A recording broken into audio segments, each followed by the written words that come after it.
como será o processo de impeachment contra a presidente Dilma em 2016? Será que ele continuará tendo força? A situação da política, o cenário, uma retrospectiva de 2015, os bastidores, as crises, as brigas entre partidos e alguns personagens.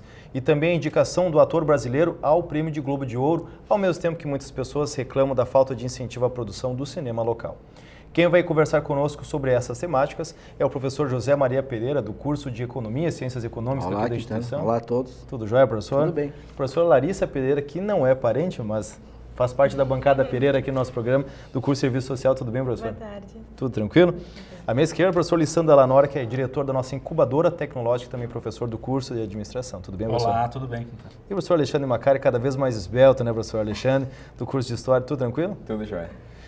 Começando com uma temática bastante light, né? O processo de impeachment em relação a 2016, a gente vem acompanhando até o programa Contraponto, em função do feriado, não teve gravação na última semana. Então é a primeira vez neste programa que a gente trata diretamente dessa temática de forma concreta, desde que o presidente da Câmara dos Deputados, Eduardo Cunha, ele acatou o pedido de abertura do processo. Existem várias etapas, a gente já explicou aqui na TV Unifra através do Jornal da Unifra, mas agora eu coloco aos participantes da mesa já de prontidão essa situação, ainda mais com as notícias dessa semana, a questão das investigações contra o Eduardo Cunha. Com que força entra 2016 esse processo, uma vez que a gente imagina que entrando o recesso dos políticos agora com o Natal e Ano Novo, esse processo deve ser levado realmente para 2016? Começamos com o senhor José Maria Pereira. Eu cheguei por último. A gente aguardando ansiosamente justamente com essa pauta. Tá bem. Olha, realmente, né, tem o quê? 15 dias a última gravação e já o processo já está extremamente acelerado, né? Nós estamos gravando hoje, já na terça-feira, e houve a ação e agora já existe a reação, né? Os desdobramentos desse processo todo, né? Eu acho o seguinte, em relação ao impeachment, quer dizer, o Eduardo Cunha se sentindo acuado, ele, na verdade, puxou a carta que ele tinha na manga, né? E para tentar, de certa maneira, neutralizar o governo na comissão de ética. Na verdade, se a gente fosse reconstituir todo esse processo, a comissão de ética, na verdade, quer dizer, de ética não tem nada, quer dizer, eu acho que pela sexta vez, não me falhe a memória, acho que pela sexta vez, acho que pela sétima, acho que houve a reunião hoje, finalmente, hoje, já a oitava? Oitava. Então hoje é que depois de idas e vindas, contramarchas, se conseguiu passar apenas a continuidade do processo, né? Sendo que ainda alguns aliados do Eduardo Cunha tentaram pedir vistas ao processo, né? Então, mas eu acho que hoje, como eu falei, nós estamos gravando na terça-feira, hoje o Eduardo Cunha recebeu, digamos assim, duas más notícias, né? Uma é essa, né, que ele tentou evitar, e a outra são as buscas da Polícia Federal. Então, ele ser indiciado, né, pela Procuradoria-Geral da República. Então, realmente, eu acho que houve digamos, um momento acho que o governo ficou como que paralisado, né, e a oposição cresceu, mas de uma forma, acho que atabalhoada, né, nesse processo de impeachment. E eu acho que, do meu ponto de vista, acho que um golpe legislativo estava sendo costurado, né? Eu acho que o governo tenta abortar esse processo. Então, quer dizer, no momento atual, eu vou dar a minha opinião. Quer dizer, eu acho que o ponto que o governo estava mais vulnerável, eu acho que já passou. Eu acho que já passou porque a oposição não conseguiu, com essa votação, como é que se diz, paralela dos membros que vão fazer parte da comissão do impeachment, quer dizer, isso foi abortado pelo ministro do Supremo Tribunal Federal, então não conseguiu por esse lado, e ao mesmo tempo, quando se fragiliza o Eduardo Cunha, também se fragiliza todo o processo de impeachment. Eu acho que essa que é a questão nesse momento. E acho que tem outros desdobramentos também, acho que as manifestações de rua que estavam previstas para o domingo, acho que fracassaram também. Então, tudo somado, o governo tem uma certa possibilidade de tentar, eu não digo virar o jogo do ponto de vista de credibilidade, etc., mas pelo menos de neutralizar o Eduardo Cunha. professor Pereira destacou, concordo com ele, né, nesse ponto. Acho que o Eduardo Cunha, a partir de hoje, ele começa a ter um outro status dentro da política brasileira, né? O próprio nome da operação já faz alusão a isso, né? Catilinária, né? Fazendo alusão lá a um senador romano, na época da República Romana, né? Que foi, enfim, foi também denunciado pelo Cícero, né? Nas catilinárias, justamente, né? E aí planejava justamente uma espécie de golpe dentro da República Romana. Então, essa ideia do golpe que a gente está falando já há um bom tempo, que estão articulando, que estão buscando, né, parece que está ficando cada vez mais evidente. Seja a partir da carta que o vice-presidente Temer lançou, não para a Dilma, acho que foi o ponto culminante. Lançou para a emissora representante, não vou dizer do golpe, mas a que está trazendo as notícias de uma forma mais ampla, né, mais divulgada. Então, acho que a partir dali, e agora com essa operação lançada sobre o Cunha, de fato, né, a questão do impeachment, ela vai ter um outro status. Porque a perspectiva é que se repetisse um processo do tipo do Collor, ainda que fossem diferenciados, né? O Collor também foi, né, na virada de um ano, em dezembro, né, de 91, isso, 91, né, que aconteceu isso, né? Então a ideia era a construção, justamente esse período, né, de final de ano, né, as pessoas estão, parece, mais emotivas, relacionadas, né, o próprio período de festa vem chegando para muitos, né? Então acho que isso vai ser decisivo, assim, justamente para... Aí eu acho que vai fortalecer o governo, professor. Eu acho que a presidente Dilma sai fortalecida disso. Nesse momento eu acho que sim. Só que quanto mais demorar esse processo, pode haver uma reviravolta. Exatamente. Então o governo tem pressa de acelerar esse jogo. Talvez não por coincidência, porque daqui a uma semana, acho que o STF entra em recesso. Isso. Então dificulta muito mais as coisas. Então todo mundo está acelerando por todos os lados, né? Mas eu acredito que até o final do ano essa questão não se resolve. Eu acredito que também não. Mas eu acho que talvez o nosso principal fator aqui está na questão da articulação política. Eu acho que tudo que nós estamos vivendo hoje no cenário político, ele tem muito dessa falta de articulação. O governo se articulou de uma forma extremamente errada. Em momentos errados... Aliás, nesse aspecto, não estou querendo elogiar o Eduardo Cunha, mas nesse aspecto ele realmente ele se articula muito melhor do que o governo. Né? E isso é um problema. Isso sem ter o poder da caneta que o governo tem. Né? Esse aspecto eu acho que deve ser reconhecido. Exatamente, mas o que me preocupa, e a questão do contraponto do processo do impeachment em si, ele era esperado, o governo não poderia ter sido pego de surpresa como foi, né? E a forma como o governo atuou naquele momento específico, o dia, né? Ali ele perdeu também um pouco da credibilidade. Eles atacaram o foco errado, eles atacaram o Eduardo Cunha e não deveria ser isso, ele deveria se defender de uma forma clara e não atacar aquele que não é o processo. Ele simplesmente aceita ou não. Ele não seria o fiel da balança no processo. Porque o processo estava bem encaminhado para o Eduardo Cunha sair fora do contexto, inevitavelmente. O que me preocupa é nesse processo todo ele se arrastar mais 6 meses, 3 meses, quanto tempo for isso, recesso e mesmo assim, é como o governo vai conseguir manter as suas atividades de governança. Como ele vai aprovar qualquer coisa dentro do Senado ou da Câmara dos Deputados, sendo que ele está se distanciando muito, talvez, do fiel da balança, PMDB. E a gente viu, eu acho que nesse processo todo, assim, o Eduardo Cunha levou ao pé da letra a regra, a melhor defesa é o ataque. Então ele vem atacando o tempo inteiro e o governo se defendendo. Porque tem uma coisa curiosa hoje, né, nós estamos gravando de novo na terça-feira, e onde saiu essa operação que o Alexandre se referia. E entre os membros, entre as pessoas que foram investigadas, que estão sendo investigadas ou denunciadas, não acho que denunciadas não sei qual é a palavra exata, mas em que a Polícia Federal fez buscas, está o ministro da Ciência e Tecnologia, que na verdade é o braço direito do Eduardo Cunha. Agora, se o Eduardo Cunha é o grande adversário do governo, como ele diz, né, que ele é contra o governo, etc., mas como é que o braço direito dele é ministro do governo? Então tem certas coisas que que sabe que a nossa vã filosofia não consegue entender, né? Que não são tão claras assim. Não são, quer dizer, quem realmente é governo e quem realmente é oposição nesse processo todo. O próprio vice tem uma posição extremamente dúbia, né? Que num primeiro momento eu acho que ele apoiou o golpe. Acho que quando arrefeceu o golpe, ele também ficou, digamos assim, esperando para ver o que... E, aliás, ele está nessa até agora. Em cima do muro, né? Esperando para ver o que ia dar. Né? Mas no primeiro momento, acho que ele... O que eu vejo, assim, é que o que me preocupa é como fica a imagem do Brasil, né? Porque várias vezes nós já comentamos aqui, já discutimos nesse programa que todo esse processo político e que a gente discutia no último programa, ele tem uma relação intrínseca com a economia, né? Tem uma relação intrínseca com as questões de permanência do campo do social, da educação e assim por diante, né?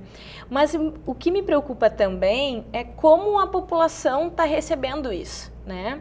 Como a população está acompanhando o impeachment, porque como o Alexandre também já mencionou anteriormente, há uma questão da mídia, né, que uma determinada emissora, ela, né, fica acompanhando essa questão do impeachment, mas sempre dando ênfase para aqueles que são a favor desse golpe, né? Então isso também fomenta cada vez mais na população um sentimento de indignação, um sentimento de revolta, um sentimento até de raiva, né, por tudo que está acontecendo, porque as pessoas agora estão começando a ficar envergonhadas de serem brasileiras. Para quem acompanhou a votação na Câmara dos Deputados na terça-feira do feriado, como o meu caso, realmente ficou assistindo aquela barbárie entre as pessoas e realmente uma barbárie, porque além de agressões físicas, as pessoas estavam num teatro, né? Estavam tirando fotos ou estavam rindo, achando graça de estarem brigando, discutindo para quê? Com qual objetivo, Pois né? Pois é, professor, aí que está, né? E aí a gente vem aquela questão, será que tudo recai sobre o executivo? Porque assim, quem elegeu esses deputados que compõem esse cenário? Foi a maioria da população. Bom, então... antes, já que a gente está falando bastante na população, eu vou chamar a voz da população, que a gente foi às ruas nesta terça-feira para conversar com algumas pessoas, para ver o que elas pensam a respeito deste momento, deste todo esse processo das denúncias e o que elas pensam sobre o futuro dessas denúncias para 2016. Isso aí é uma vergonha, né? Sou brasileiro, né? Porque eu sou de acordo que limpe para o nosso Brasília, né? Que o nosso Brasil fica com né, pessoas honestas na nossa presidência, né? Nossa política, né? Porque o pessoal não tem mais confiança mais. Né? Eu não tenho mais confiança em votar em político, não adianta. Né? Em votar em quem agora? O impeachment tem que acontecer, eu sou a favor. Sou a favor do impeachment, acho que deveria ter acontecido já há bastante tempo já, bem antes, porque todo mundo, tanto a média como a baixa, a alta, todos nós estamos sendo atingidos por essa crise que a gente não tem culpa. Por um lado, pelo voto errado, manipulado, comprado, e todos nós temos que fazer esse impeachment, sou a favor. Agora parece que está abrindo os olhos, né, do pessoal. Que realmente isso aí vem de muito tempo já, né? Isso aí até aparentemente é uma máfia, né, cara? Que há tempo isso aí vem um por cima do outro ali. E, na realidade estão tudo junto, né? Mas querem mostrar que um tá contra o outro ali, mas o que nós vamos fazer, né? Isso aí é esperar o que vai acontecer. Tentar botar alguém que mude realmente, né? Dê uma melhorada no país, que a tendência é só piorar. Desiludido, é o termo. Nunca pensei a gente passar assim por tanta vergonha. Envergonhada de ser brasileira. Sim que eu me sinto. Estou me sentindo envergonhada. Bom, depois de ouvir então o que a população pensa a respeito, eu até converso aqui com os meus colegas, porque o nosso papel aqui é discutir, além daquilo que é colocado na mídia tradicional, as notícias superficiais, mas eu queria discordar dos meus colegas de bancada e fazer um pouquinho essa voz da população e talvez como jornalista tentar fazer isso. que eu acho que a culpa do povo em votar, a fala do senhor das vassouras, o vendedor de vassouras, é bastante interessante. Em quem confiar? E de fato hoje estamos aptos a confiar de fato em alguém, algum partido. Eu vejo as pessoas nas ruas defendendo de forma feroz e de forma muito entusiasmada um partido político. E quando há denúncia em relação a uma pessoa, uma figura daquele partido, existe uma defesa que não importa se aquela pessoa é corrupta ou não, o partido está acima de qualquer situação. Quando, na verdade, como qualquer instituição, que faz a instituição são as pessoas. E eu acho que o sentimento da população é justamente não saber se fica do lado do Cunha, se fica do lado do governo, quanto há 6, 7 meses atrás eles estavam de mão dadas. E é isso que eu fico querendo entender agora, eles brigaram e um está atacando o outro, porque as investigações para o Cunha, elas ficaram verdade, justamente após o acato dele do processo de impeachment, agora as investigações se fortaleceram em cima do Cunha, até então estava um jogo de ameaças. E agora as coisas começam a se concretizar, onde o professor Pereira falou, que a melhor defesa é o ataque, agora está todo mundo atacando, né? É que esse sistema político é realmente um sistema perverso, né? A gente falava há pouco ali, quer dizer, esse é o braço direito do Cunha, como é que ele pode ser ministro da Dilma se ele realmente é o grande adversário do governo? Então, mas ao mesmo tempo, a gente percebe que isso é uma tentativa do governo de manter o PMDB, porque além de ser aliado do Cunha, ele pertence ao PMDB, que é o partido principal de sustentação da base aliada do governo. Então, o governo, para poder manter a base aliada, ele tem que fazer todo tipo de concessões, a tal ponto de ter um vice que realmente não ajuda em nada, quer dizer, ajuda a derrubar a própria presidente. Então, a gente vê que esse sistema político ele é eivado de vícios, né? A começar pelo mecanismo da reeleição, que eu acho que que para mim é o pior de todos, né? Porque a reeleição, quer dizer, o sujeito entra já pensando em se reeleger para o próximo mandato e não em trabalhar naqueles 4 anos que ele poderia trabalhar pelo país. E outro é o sistema presidencialista, que eu acho que o sistema presidencialista, essa situação toda que a gente vê, maus políticos tem em todo lugar, né? Mas numa situação, por exemplo, se fosse o parlamentarismo, que eu também não morro de amores pelo parlamentarismo, mas esse gabinete já tinha caído, já tinha sido montado um outro gabinete e a crise está aí em vias de uma solução, pelo menos, né? E hoje a gente não vê um sinal no final do túnel. Perspectivas de uma solução. Mas sabe o que eu vejo? A tua pergunta foi, o povo já não sabe mais se defende a presidente Dilma, se está do lado da presidente Dilma ou se está do lado do Eduardo Cunha. Eu acho que essa questão, daqui a pouco a gente...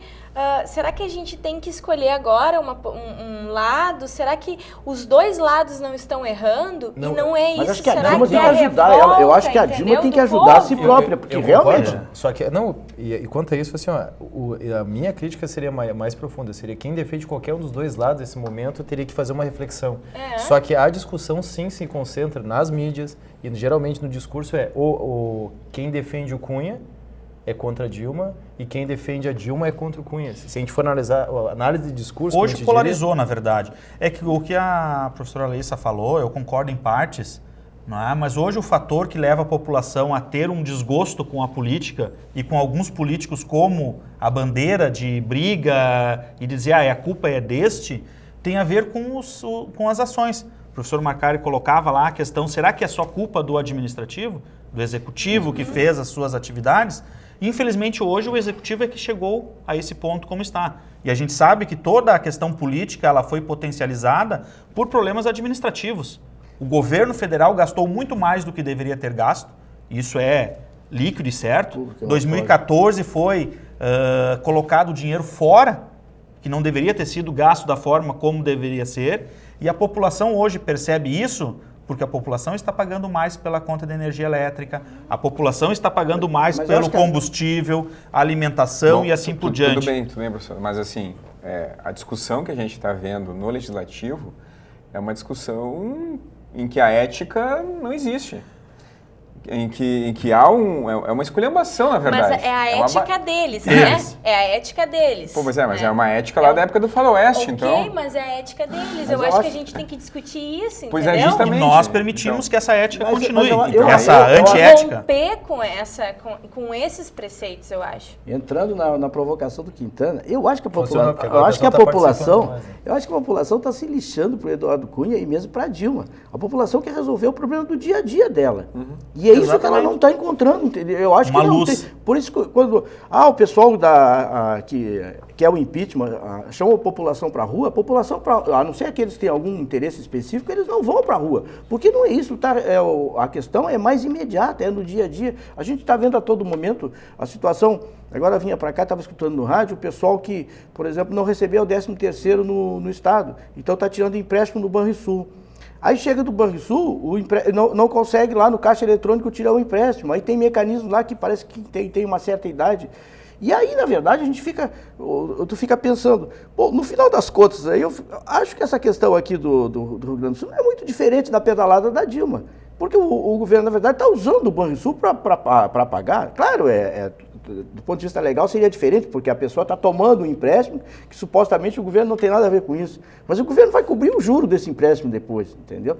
Então tudo isso está acontecendo e essa pessoa que não consegue receber o 13º, ela quer uma solução para o problema. Né? Ao mesmo tempo a gente vê, o Lisandro está falando do aspecto econômico, o Joaquim Levy, que é mais técnico, ele fica lá, ele está pouco se lixando para a questão do se é o Cunha ou se é a Dilma. Ele está querendo criar um superávit primário para ele poder administrar, entendeu? E rolar essa dívida, etc e tal, e evitar todos os... Indiferente da população dos brasileiros problemas, a questão da alta do dólar, etc e tal. Mas aí o que eu acho que o governo complica e atrapalha, né? Porque aí vem esse negócio, por exemplo, do superávit primário, que é o 0,7, há muito custo para conseguir superávit primário, e aí o governo está querendo baixar o superávit primário. E aí começa a usar... coisas como o Bolsa Família, não, porque senão não vai pagar o Bolsa Família, quer dizer, de novo atinge a população mais pobre. Então eu imagino, né, a dificuldade das pessoas, primeiro, claro, elas abominam, como todos nós, essa conduta do Legislativo e do próprio governo também, vamos dizer, porque a Dilma chamar o Cunha de mentiroso e o Cunha chamar a Dilma de mentiroso, eu acho que também isso não enobrece em nada, né, o país. Mas eu acho que a questão realmente está bastante complicada e porque não se fala, por exemplo, da reforma política, que era a primeira coisa que ia ser feita, não foi a que a Dilma prometeu logo quando que ela assumiu? E de novo, se ela tivesse provocado essa reforma política, mas aí eu continuo insistindo de novo, o governo, ao invés de atacar, ele se mantém sempre na defesa. E aí vai ficar se defendendo até o final, né? Professor, até eu concordo quando o senhor disse que a população ela não está nem aí para o Eduardo Cunha ou para a Dilma, em especial, um ou outro, né? Mas em resolver as suas questões imediatas, né?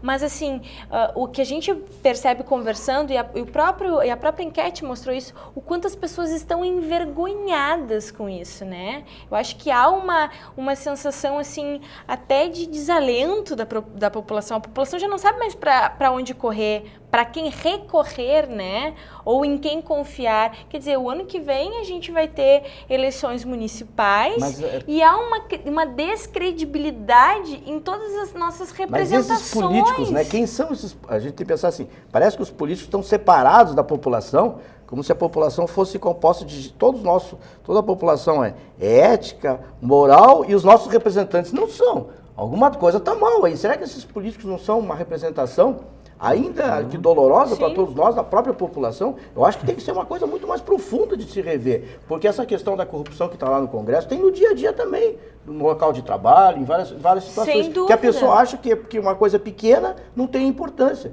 Vai chegar lá, né? Sem dúvida, por isso que a gente falava da questão ética, quer dizer, a ética deles é uma ética diferente ou é a mesma ética que a gente se pauta todo dia? E eu acho que é isso que a gente tem que refletir com a população. E aí a gente vai entrar novamente na questão da educação, que é questão fundamental. A gente não discute isso. Qual era a bandeira desse governo? Do segundo mandato? Pátria educadora, não era isso? A gente vai, no próximo bloco, a gente vai continuar analisando a política, mas eu queria só uma última palavra de vocês em relação, então, a esse cenário, esse reflexo do tema impeachment. Que daqui a pouco, no segundo bloco, a gente até vai fazer uma alusão, mas a gente vai abrir um pouquinho mais desse cenário de 2015 da política. Mas, pelo que eu senti da palavra de vocês não acreditam que esse processo se encerre em 2015 em função da proximidade do recesso, porém ele começa em 2016 bastante enfraquecido.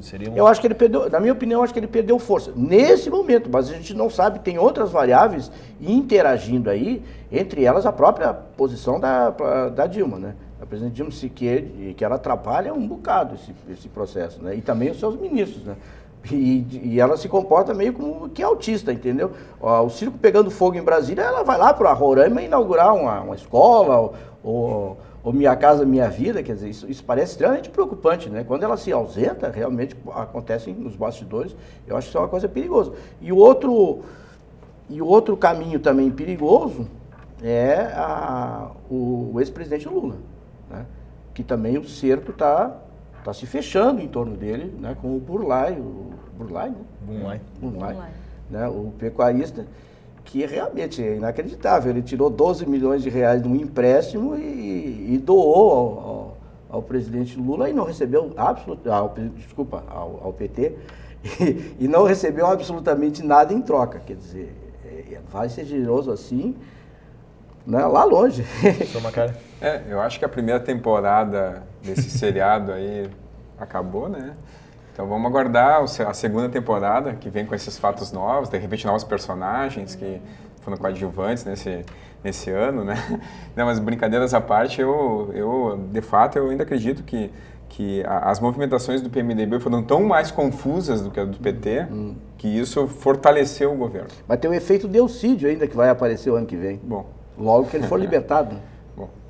Depende também do que vai aparecer agora nessas investigações. Força, Alessandro. Eu acredito que, infelizmente, nós vamos terminar o ano de 2015 com esta incógnita no ar. Entre tantas outras, o impeachment ele vai ficar no ar e nós vamos ter aí um recesso e um período janeiro e fevereiro para diversas articulações, né? Muitas delas extremamente prejudiciais para o Brasil, mas lá em março é que nós vamos começar a ter uma percepção nova do cenário para 2016. Um cenário extremamente complexo na minha perspectiva, infelizmente. Senhora Larissa? Acho que o cenário é muito mais delicado para 2016, né? Mas acredito que... Primeiro que eu não entendo como fazer um recesso em meio ao impeachment, né? Para mim isso parece um pouco antagônico, né?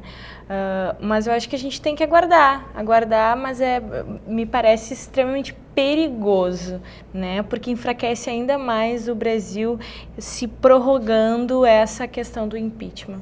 Bom, como o senhor Alessandro falou, por que março, né? Porque tem que esperar o carnaval. Além do recesso, a gente tem o carnaval ainda, que culturalmente é após o carnaval que o país começa a funcionar durante o ano. A presidente Dilma, ela pode impedir o recesso, né? Mas acho que o desgaste político dela seria muito forte. Ela pode impedir. Bom, a gente vai chamar um intervalinho, mas só para concluir, vocês são especialistas mesmo. Eu tento fazer aqui a voz da população, justamente que a gente conversa nas ruas.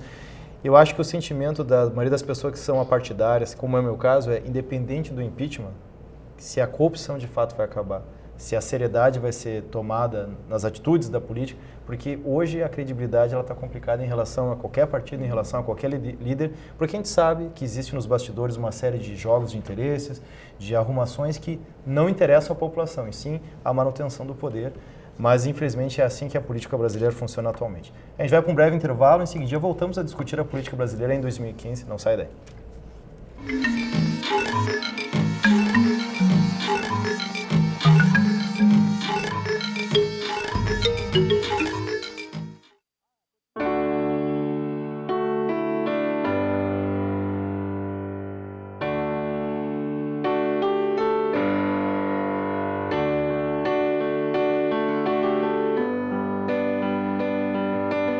E no fim de tudo, pipa e vento, num belo momento, vão chegar ao céu.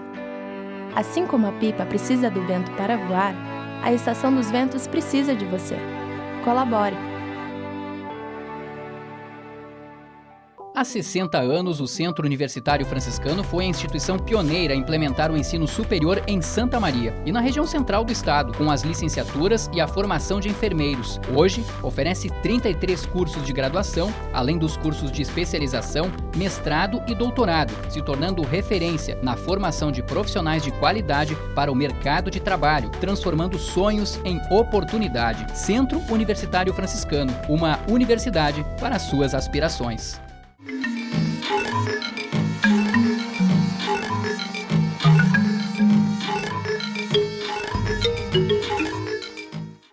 De volta com o programa Contraponto, seguimos falando de política durante o primeiro bloco, durante o intervalo do programa e agora durante o segundo bloco, fazendo uma análise dos bastidores. 2015 é um ano que parece que não aconteceu, a impressão é só minha ou parece que ficou mais nessa questão de relações de bastidores, acusações, investigações, mas em termos de projetos e ações, parece que 2015 é um ano a ser esquecido. Não sei o que os professores falam a respeito. Eu acho que 2015 foi o ano em que vivemos perigosamente, né? Podemos dizer assim. Ou pelo menos o governo. Não, eu acho que 2015, assim, eu não me lembro, acho que vou analisar pelo meu lado, né? Que é o lado econômico, né? A gente teve, pelo menos na trajetória econômica recente, eu acho que teve 2 momentos comparáveis com 2015, né? Lá bem para trás, no início da década de 80, quando realmente o Brasil teve, depois de passar pelo primeiro, segundo choque do petróleo, fazer um endividamento externo enorme para poder cobrir os gastos, o Brasil foi à bancarrota, né? E aí não conseguiu pagar os credores e sobreveio uma crise com desemprego altíssimo e quedas no PIB. Durante os 2 ou 3 anos, o país só se recuperou lá por 84, na verdade, surpreendentemente. E o segundo momento foi exatamente no início da década de 90 com o Collor, né, que coincidentemente também surgiu o impeachment, mas mais do que isso foi outro momento que teve queda no crescimento, né, o PIB foi negativo. E a Dilma, depois de uma trajetória ascendente no primeiro e segundo governo Lula, no final do governo Dilma, 2014, já era visível em 2013, mas 2014... né, surgiu em 2015, porque os dados de 2014 só são computados no final do ano, então isso apareceu depois das eleições como um pesadelo, né? Quer dizer, eu acho que comparado com esses outros momentos, eu acho que esse momento é mais difícil, porque nos outros já era um processo que lentamente ia corroer, do ponto de vista econômico, corroendo e preparando a população, seja lá com inflação altíssima na primeira fase, seja com dívida externa também altíssima. E agora não, tudo parecia de vento em popa, né? Copa do Mundo, Olimpíadas, etc., série de programas sociais e tal. De repente, quedas do PIB comparáveis a esse período, né? E somando-se a isso uma crise política sem precedentes comparáveis com aquela do período do Collor. No início dos anos 80 não dá para comparar porque era regime militar, então realmente não tinha crise política, né? Mas eu acho que o que surpreende, e eu acho que é isso que a população até agora tem dificuldade de entender, é por que nós passamos, digamos assim, de uma situação aparentemente confortável para uma situação desesperadora. É isso que não dá. Então, daí a gente dá para classificar, eu acho, esse governo Dilma como mais incompetente de todos, pelos resultados, né? Quer dizer, num único ano ou em 2 anos, conseguir resultados tão negativos que outros governos conseguiram, mas levaram pelo menos mais tempo, né? Eu acho que essa que é digamos assim, se fosse fazer um balanço, né, de 2015. Eu concordo em parte com o professor Pereira, né? Eu não diria assim, não diria que seria o mais incompetente dos governos, não iria para esse lado, não. Pelo menos do ponto de vista de resultados, assim. Que nem eu tentei dizer. Talvez, olha, em 1 ano consegui, 2 anos consegui. Talvez a partir da reeleição, professor. Talvez a partir dali, porque não, mas 2014 já foi terrível. Pois 2014, se olhar as contas públicas em 2014... mas logo na transição... E o PIB foi negativo em 2014. Mas logo na transição do governo Lula para o governo Dilma, ela vinha conseguindo, né, desenvolver, dar continuidade a algumas ações do governo Lula e tal. Então havia uma ideia de continuidade justamente dentro de uma lógica do próprio partido, uma política do partido, né? Mas acho que o impeachment, Alexandre, hoje ele só existe o impeachment por causa dos resultados da Dilma. Se a Dilma tivesse outros resultados, o impeachment não prosperaria de jeito nenhum. É porque os resultados são tão negativos, em tão curto prazo, que o pessoal só olha. Eu usei a palavra incompetência, mas talvez seja um pouco forte. Mas eu não tenho outra. E até lamento usar isso, porque a Dilma é economista, né? Mas eu tenho que usar isso.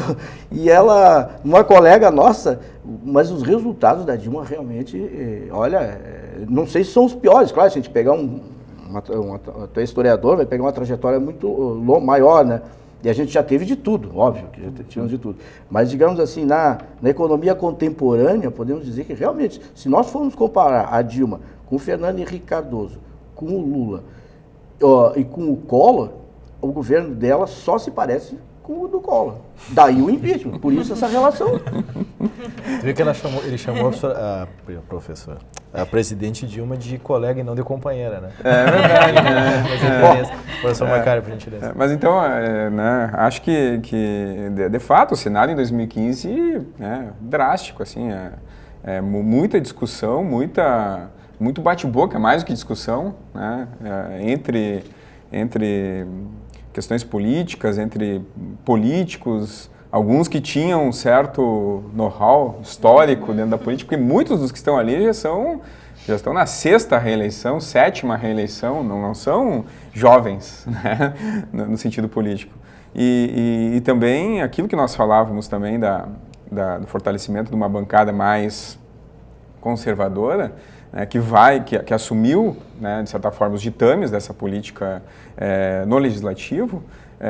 Acho que isso também tem que ser visto, né? Não pode ser só pensado, por isso que eu ainda continuo com aquela questão, a culpa não pode recair só no executivo, ainda que tenha sim a responsabilidade. Tem que se pensar quem são esses deputados que estão aí, quem são os senadores, né? Afinal de contas, se é para fazer uma investigação, tem que ser, né, até porque ela sobre não o sistema como um todo. Ela não governa sozinha. Então, por isso que eu continuo achando. Agora, é pena que o Sandro não está aqui, né, porque daria para perguntar para ele, né, como tem protecionismo, né, dentro dessa questão da investigação. Porque a gente vê os meios de comunicação, a gente já destacou, né, a mídia, às vezes está muito mais avançada em tipos de investigação, né, do que a polícia. Então parece que está correndo na frente da polícia e depois a polícia vai lá confirmar se é ou não.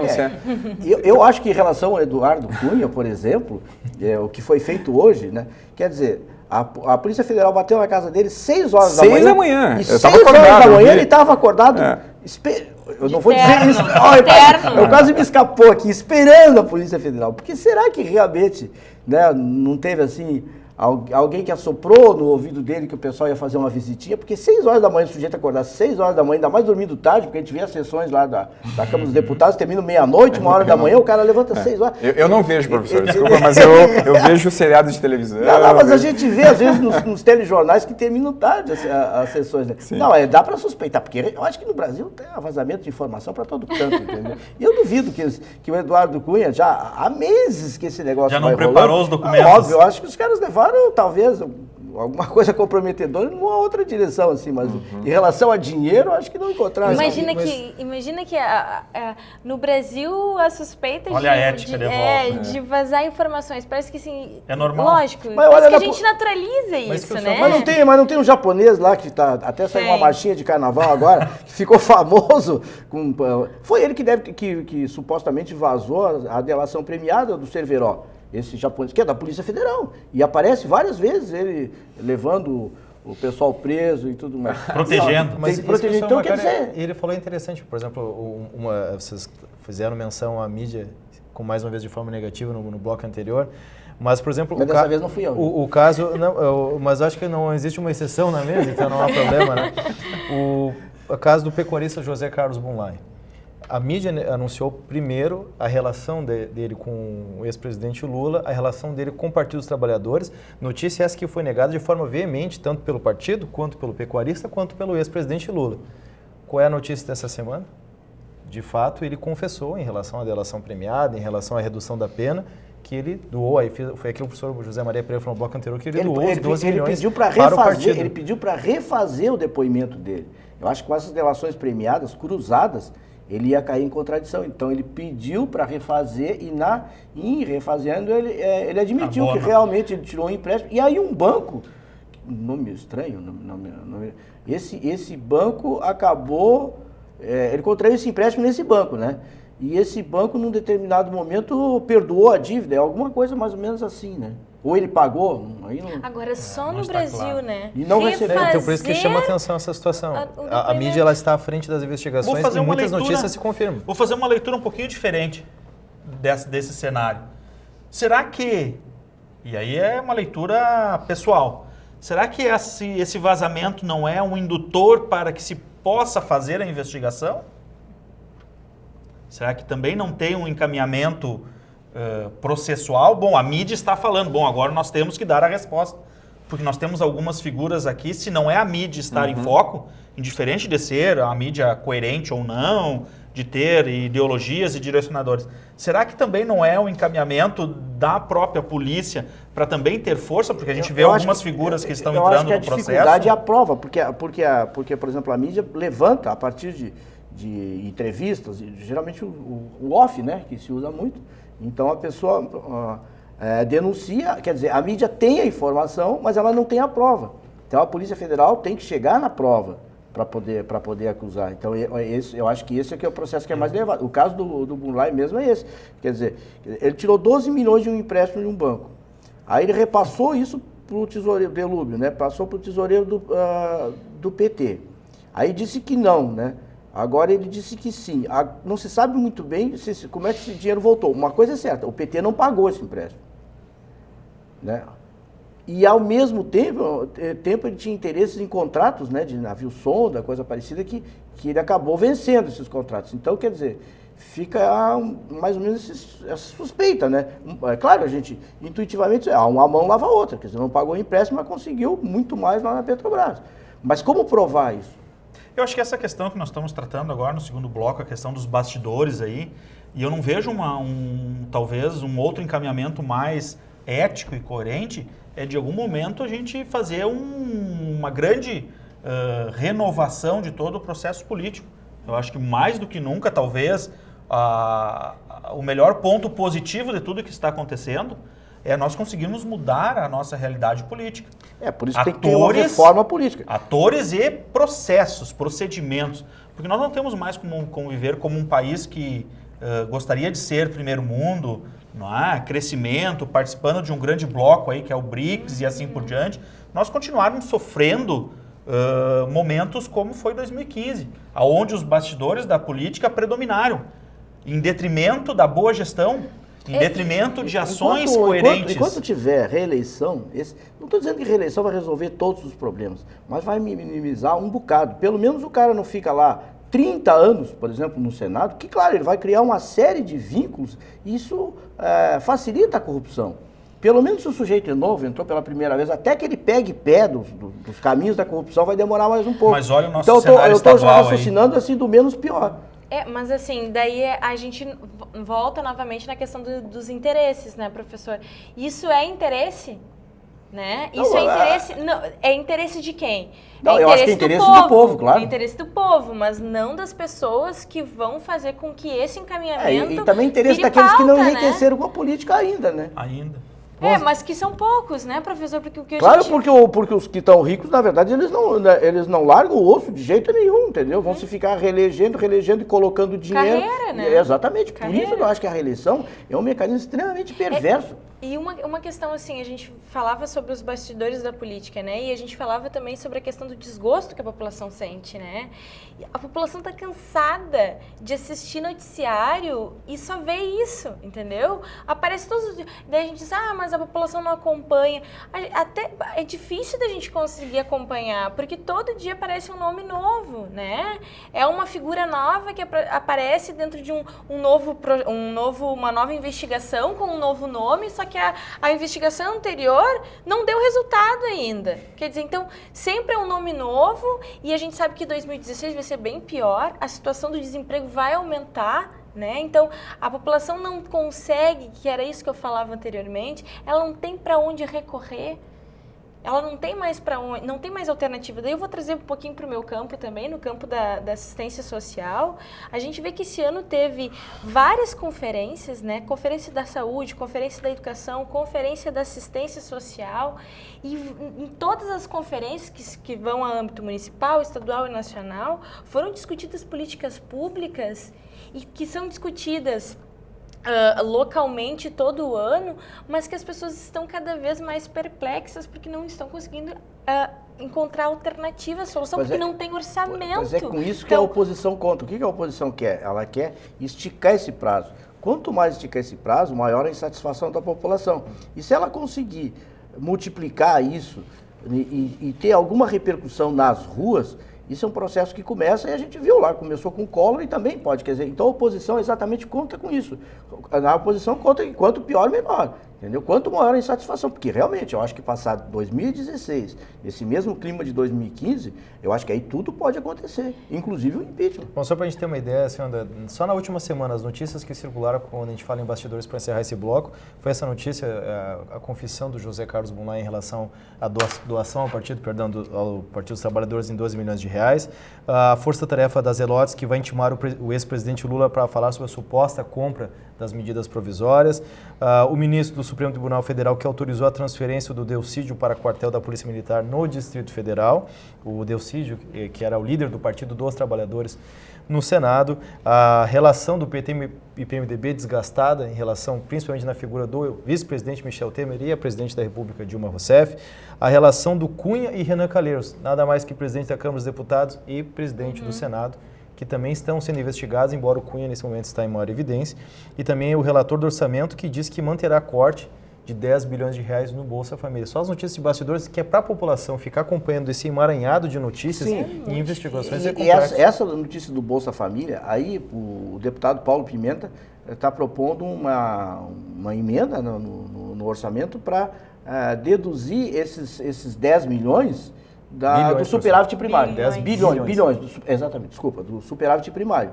O superávit primário está previsto em 40 e poucos, 0,7 do PIB. 43 bilhões, se não me falha a memória, sendo que desses 43 bilhões a contribuição do governo federal é 34 bilhões. Então tiraria 10 bilhões e passaria para 24. A questão é o seguinte, claro, eu acho que Bolsa Família seria... Não poderia reduzir o orçamento do Bolsa Família. Isso está sendo modificado pelo relator do orçamento lá na Câmara, que está fazendo isso. O governo não... Então, por que ele está fazendo isso? Porque ele está tirando dinheiro do Bolsa Família para fazer emendas parlamentares que interessam mais os deputados para ganhar as eleições. É isso que não pode acontecer. Agora, eu acho que o governo... Por isso que eu acho que a incompetência, quando eu uso essa expressão, eu acho que é a incompetência do governo mesmo. Porque essa emenda do Pimenta, na verdade, só mais desgasta o governo.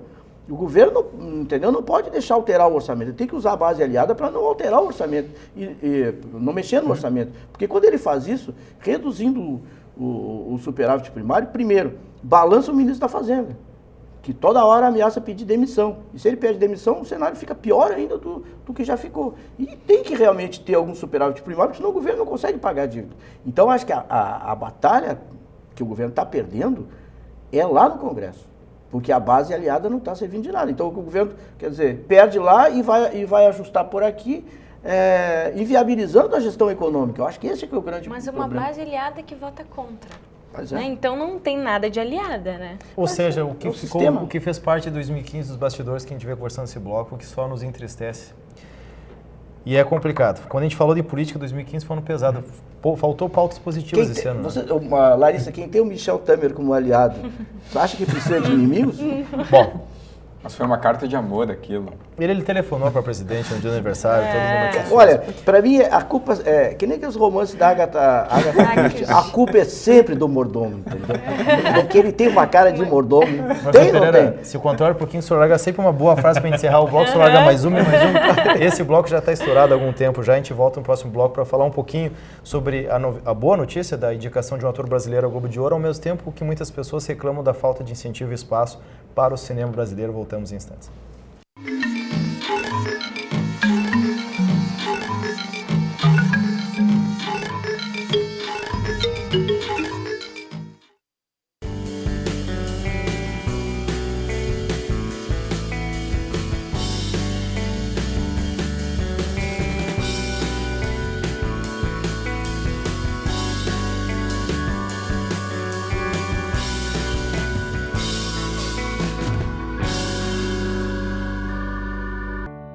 Já parou para pensar nas possibilidades que existem? Quantas delas são reais? A maioria está ao nosso alcance. Outras dependem de um gesto de solidariedade. E nesse momento, viver significa muito mais do que a busca por felicidade ou realização. A AAPCAM é uma instituição sem fins lucrativos que presta assistência a pessoas com câncer. AAPCAM. Nós acreditamos na vida.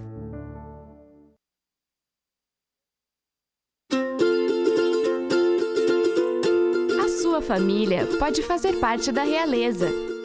Ela se torna mais nobre quando decide compartilhar. Doar órgãos é um gesto que envolve toda a família. Família Nobre é a família consciente. Comunique sobre suas intenções. Doar, um ato familiar. Campanha Doação de Órgãos.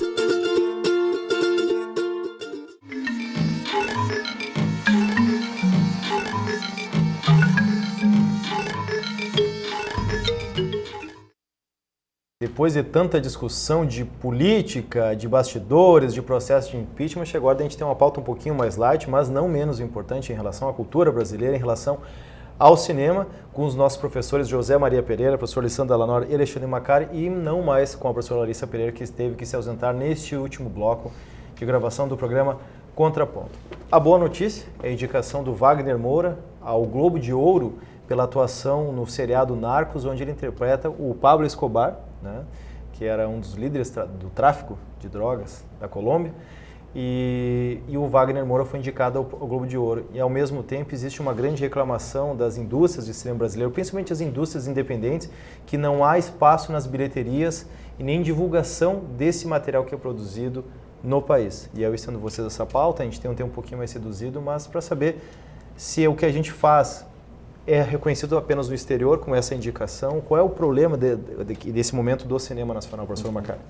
Bom, primeiro que a gente fica feliz quando um ator brasileiro que já tem uma trajetória no cinema nacional e na televisão também, é indicado a um prêmio importante em Hollywood, né? O prêmio do Globo de Ouro é um prêmio da Associação da Imprensa Estrangeira, que fica em Hollywood, né? Então, eles indicaram o Wagner Moura pelo Narcos, né? Pelo papel que tu destacaste aí do Pablo Escobar.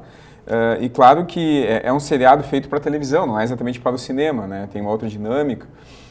Mas, assim mesmo, acho que é um seriado que agrega questões técnicas do cinema, né? O diretor é José Padilha, é o mesmo do Tropa de Elite, para quem assistiu, o Wagner Moura, né? O Capitão Nascimento. Também é o protagonista. Né? Então, só que lá ele é polícia, né? No Tropa de Elite ele é polícia. Aqui, né, no Narcos, ele é um grande líder do cartel de Medellín. E o seriado traz isso, né? Só que com foco a partir de dois investigadores norte-americanos, na verdade um colombiano e um norte-americano, né? Então a visão que se tem é a partir da visão dos Estados Unidos sobre a questão da máfia e no caso dos narcos, né, que seriam os traficantes colombianos. E como isso incomoda, principalmente na questão de poder, né? Incomoda os Estados Unidos, incomodou os Estados Unidos por um bom tempo pela questão do poder. E aí mostra a caçada, né? Como foi a caçada, todo o processo de desmantelamento da questão da máfia colombiana. Então, o seriado ele é muito bem feito, muito bem elaborado, e o Wagner Moura tem uma atuação boa, ainda que ele fale em espanhol, um espanhol meio... A primeira temporada? A primeira temporada, parece que está sendo indicada a segunda temporada, né? E essa primeira... Vai ter uma segunda temporada do Narcos, né? E a primeira temporada, ela é muito coesa, assim, né? Há um narrador, conta a história, então é muito instigante. E além disso, né, foi feito pela Netflix, que é uma dessas opções que se tem hoje em dia, que vão, de certa forma, contra aquele monopólio das redes de televisão, porque o Netflix é um sistema de streaming. Aliás, bom, não vou fazer comercial, né? Mas eu acho que há uma tendência de mudar para tipo TV a cabo, né? Onde, na verdade, o telespectador, ou assinante, no caso, tem muito poucas opções, quer dizer, ele é obrigado a ver filmes repetidos o tempo inteiro, né? Ou às vezes até seriados, né? Quer dizer, no caso aqui, estão falando de seriado de boa qualidade, mas tem gente que não gosta de seriado, né? Ou não tem tempo de assistir, quer dizer, prefere um bom filme. Eu acho que Netflix, já tem outros também, parece que já tem, né? Eu acho que é interessante. Só outra coisa, talvez, para o telespectador, nós estamos falando do Globo de Ouro, né? Isso. No caso, por exemplo, os seriados não são premiados no Oscar. Não. Né? Então é só para o telespectador ter essa boa lembrança, professor, porque tem as premiações de televisão nos Estados Unidos, né? O Emmy, por exemplo, seria o relativo ao Oscar nos Estados Unidos. Que o HBO, geralmente, que tem várias séries, não sei o que é. Isso. Onde existe uma expectativa no Brasil em relação ao Oscar, seria em relação a Regina Casé, né? Isso. Confirma que horas ela chega, né? Que horas ela volta. Que horas ela volta. Isso. É que ela volta depois que chega, né? Mas é que horas que ela volta. Geralmente acontece isso. Até a gente já falou. Mas voltar antes de chegar é meio... eu não sei, mas pode ser que voltar antes de chegar pode ser que... Não dá, né, professor Pereira? Mas tá certo. Mas tu vê que a memória ela funcionou 75%, os outros 25% ela me traiu.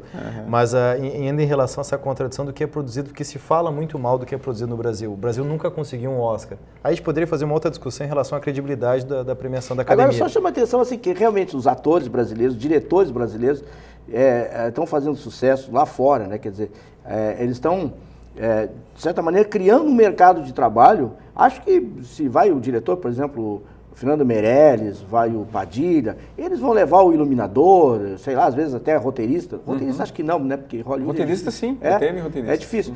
Então eu acho que é interessante, eles estão abrindo um mercado de trabalho lá fora, que lamentavelmente não tem esse mercado de trabalho aqui dentro. Eu acho que isso seria uma porque eu acho que o grande problema do cinema nacional, ele está da forma como é o incentivo hoje que nós temos. Eu acho que o cinema nacional, como tudo, nós estávamos falando nos blocos anteriores de crises econômicas, e eu acho que da mesma maneira, né? Antes a gente tinha, era a Ancine, né, que chamavam. Ainda temos, né? Temos ainda, né? Mas acho que a verba... Tinha a Embrafilme. Embrafilme, que com o Collor fechou.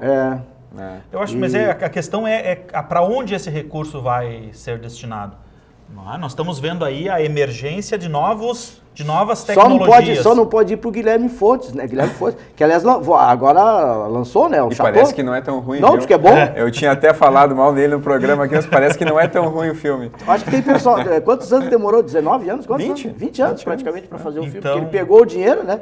Pegou o dinheiro e ficou... Acho que tem... Não sei se ainda tem ator que já não morreu nesse processo todo. Tiveram que refilmar de novo, entendeu? Mas é esse problema, eu acho que é o grande foco, é como é direcionado os recursos. Então nós temos um direcionamento muitas vezes para as mesmas pessoas, os mesmos projetos, e eles se replicam. E na verdade quando surge uma inovação, e a gente já conversou sobre outras inovações, não é, que estão vindo, não é, vamos ver os táxis aí, não é, a questão do Uber, essa questão do Netflix e dessas novas plataformas de divulgação da produção cinematográfica brasileira, eu acho que vai mostrar realmente o nosso potencial para todo mundo. E isso aqui na verdade é só um dos fatores que nos levam a crer que nós temos a capacidade de ter grandes produções. Nós não temos muitas vezes, vamos dizer, a grande mídia, ela foca naquilo que é interesse para ela e deixa de lado grandes projetos.